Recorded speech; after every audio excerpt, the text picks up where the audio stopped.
Welcome back, baseball fans. Welcome to another episode of the Vintage Vegas 9 Ball, coming to you from Las Vegas, Nevada. It is now the beginning of February, so right around the corner, pitchers and catchers reporting to spring training here in 2026. And without further ado, let's get to our Vintage Vegas 9 Ball for the day. Speaking of spring training, it's Chipper Jones here. Looks like in the Arizona Fall League, or he's standing here next to the cactuses. Outside looks like the player barracks, look like mobile homes or something there in the background. And yeah, beautiful looking card with Chipper Jones with that long sleeve, kind of cowboy looking shirt on, and with the belt, the leather belt, hanging out there in the front. Just a nice look there with the Nike high tops and the Braves cap. And of course, Chipper Jones was drafted #1 overall in the early 90s for the Braves and would go on to have a Hall of Fame career as a third baseman. Drafted as a shortstop, went on to as a third baseman and left fielder for the Braves. And one of the best switch hitters of all time, Chipper Jones. And Mickey Mantle-esque career, Hall of Famer Chipper Jones. We'll put him on the stand. Nice looking card here, standing in front of the cactuses. Looks like maybe in Arizona. Next card is another Braves third baseman. It's Bob Little Jack Horner. And little Bob Horner sitting in the corner eating his Christmas pie. And yeah, Bob Horner, big-time hitter. And another big-time prospect as a third baseman for the Braves when he signed in the late 70s. Or when he made it to the big leagues in the late 70s. And Bob Horner stats. Look at those home runs. In 1978, 22 home runs. In 79, 33, 35 home runs in 1980. And 15 in that strike-shortened year of 1981. And then 32 home runs in 82, 20 in 83. Injured in 84, and then 85, another 27 home runs. So big-time power hitter, big-time player, underrated player, Bob Horner. First baseman, third baseman for the Braves, big-time player. Always enjoyed watching him with that bleached blonde hair, Bob Horner. And yeah, good player, great player for the Braves. I really enjoyed watching him. I don't think he gets the credit that he deserved. And good-time player, Bob Horner. Braves. Next card, another third baseman, on a third baseman run here. Wade Boggs. This is in the Kmart 25th anniversary, 62/87. Card, remember Kmart's, of course, they're gone now, but I love the blue light special. They used to have a nice cafe in the back of the store, which has been adopted now by places like Costco and Sam's Club. But yeah, Kmart was the first to have that cafe in the back of their store, and I always enjoyed going to Kmart, with my mother for the blue light special in the mid-'80s. And this is Wade Boggs. Of course, Wade Boggs, unbelievable talent. Let's look at the back of his card, some of his stats here. 1982, he batted .349, then 83, .361, 84, .325, .368, and 85, .357, and 86. A lifetime average after 5 years in the big leagues of .352. Just unbelievable hitter, Wade Boggs.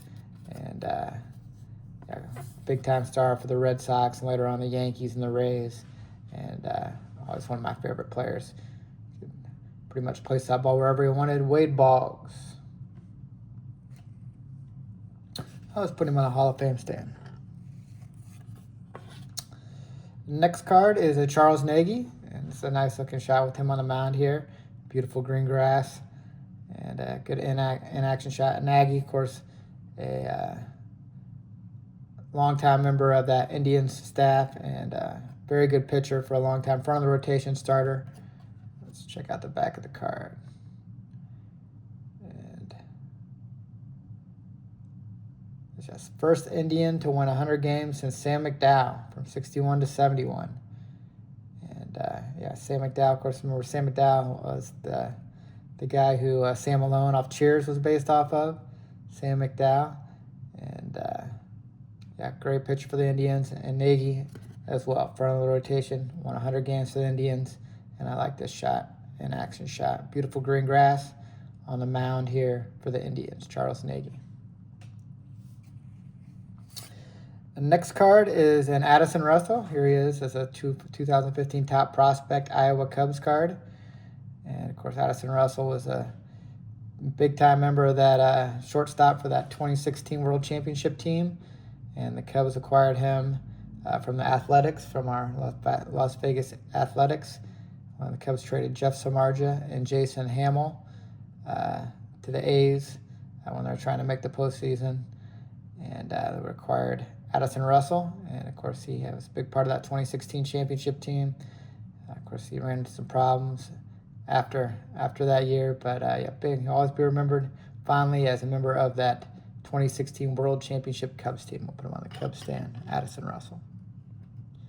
2016 shortstop for the Cubs. Speaking of Cubs prospects, this is another big-time prospect, probably the biggest Cubs prospect in the 1990s, Brooks Kienschnick. And he was the College Player of the Year at Texas. He was a pitcher and hitter, pitcher, first baseman, and an outfielder.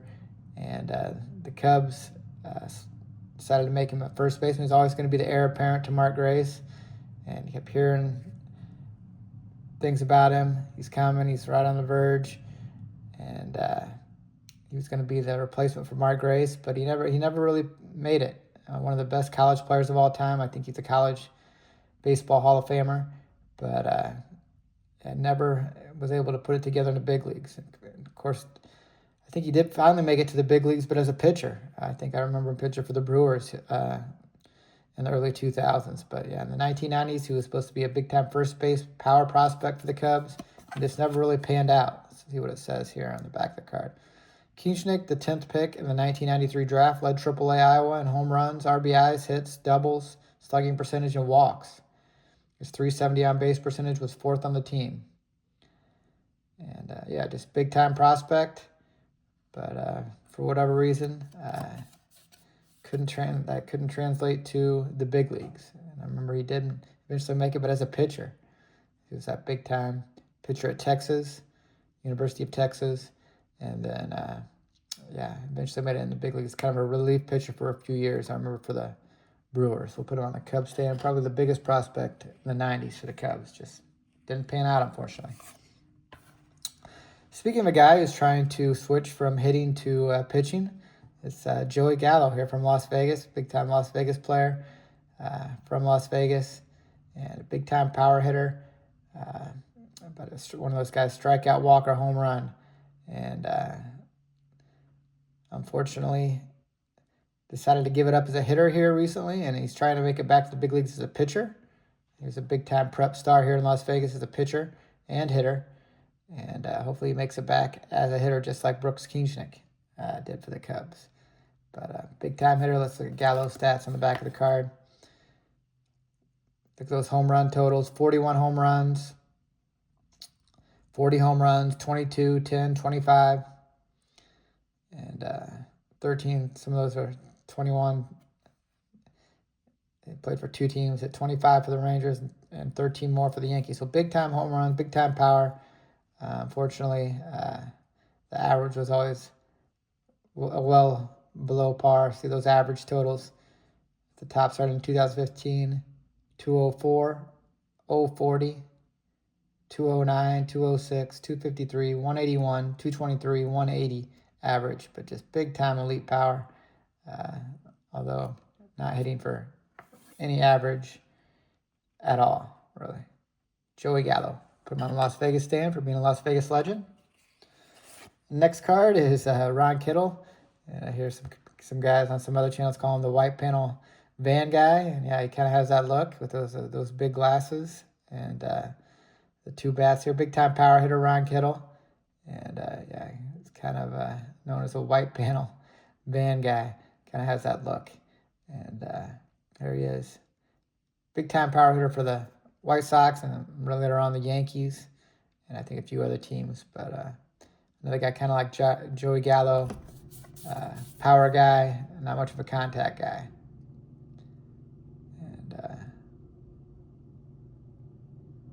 See those home run totals. 35 home runs and 83 for the White Sox, 32 and 84. and 26 and 85 for the White Sox. So big-time power hitter. And here he is in his wire-rimmed glasses, Ron Kittle. Here's another guy, Chris Snap, who's riding shotgun there in that white panel van with Ron Kittle. He also played for the White Sox, I remember, in the early 80s, and always reminded me of Ron Kittle. Kind of have that same look. Chris Snap. Here he is with the Angels. And that will conclude the Vegas 9 for the day. Hope you guys enjoyed it. Hope you guys are having a good start to your February. And remember, baseball's right around the corner. So take care and God bless.